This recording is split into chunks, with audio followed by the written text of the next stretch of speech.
ಮಂಗಳೂರಿನ ಸುಹಾಸ್ ಶೆಟ್ಟಿ ಕೊಲೆ ಪ್ರಕರಣಕ್ಕೆ ಚಿಕ್ಕಮಗಳೂರು ಜಿಲ್ಲೆಯ ನಂಟು ಇದೀಗ ಬಹಿರಂಗಗೊಂಡಿದೆ.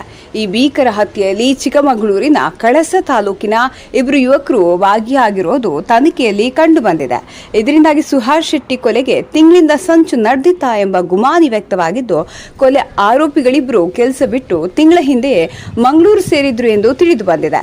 ರಂಜಿತ್ ಹಾಗೂ ನಾಗರಾಜ್ ಎಂಬ ಇಬ್ಬರು ಯುವಕರು ಕಳಸ ಮೂಲದವರಾಗಿದ್ದು, ರಂಜಿತ್ ರುದ್ರಪಾದದವನಾಗಿದ್ದು, ನಾಗರಾಜ್ ಎಂಬಾತ ಕೋಟೆಹೊಳೆ ನಿವಾಸಿ ಆಗಿದ್ದಾನೆ. ಇಬ್ರು ಕೊಲೆ ಆರೋಪಿಗಳು ಕಳಸ ಪಟ್ಟಣದಲ್ಲಿ ಕಳೆದ ತಿಂಗಳವರೆಗೂ ವಾಸವಾಗಿದ್ರು. ಇಬ್ರು ಸಹ ಕಳಸ ಪಟ್ಟಣದ ಶಾಮಿಯಾನ ಅಂಗಡಿಯೊಂದರಲ್ಲಿ ಕೆಲಸ ಮಾಡುತ್ತಿದ್ರು. ಸದಾ ಮದ್ಯ ಸೇವಿಸುತ್ತಿದ್ದ ಇಬ್ರು ಎಣ್ಣೆಗಾಗಿ ಹಲವಾರು ಅಪರಾಧ ಕೃತ್ಯಗಳಲ್ಲಿ ತೊಡಗಿಕೊಂಡಿದ್ರು ಎಂದು ಹೇಳಲಾಗ್ತಿದೆ. ಇಬ್ರು ಕೂಡ ಒಂದು ತಿಂಗಳ ಹಿಂದೆ ಕೆಲಸ ಬಿಟ್ಟು ಮಂಗಳೂರಿಗೆ ಹೋಗಿದ್ರು ಎಂದು ಗೊತ್ತಾಗಿದೆ. ಭೀಕರ ಕೊಲೆಯಲ್ಲಿ ಭಾಗಿಯಾಗಿದ್ದ ಇಬ್ರು ಚಿಕ್ಕಮಗಳೂರು ಜಿಲ್ಲೆ ಕಳಸ ತಾಲೂಕಿನವರಾಗಿದ್ದರಿಂದ ದಕ್ಷಿಣ ಕನ್ನಡ ಹಾಗೂ ಚಿಕ್ಕಮಗಳೂರಿಗೆ ಸಂಪರ್ಕ ಕಲ್ಪಿಸುವ ಕೊಟ್ಟಿಗೆಹಾರ ಚೆಕ್ ಪೋಸ್ಟ್ನಲ್ಲಿ ತಪಾಸಣೆ ತೀವ್ರಗೊಳಿಸಲಾಗಿದೆ.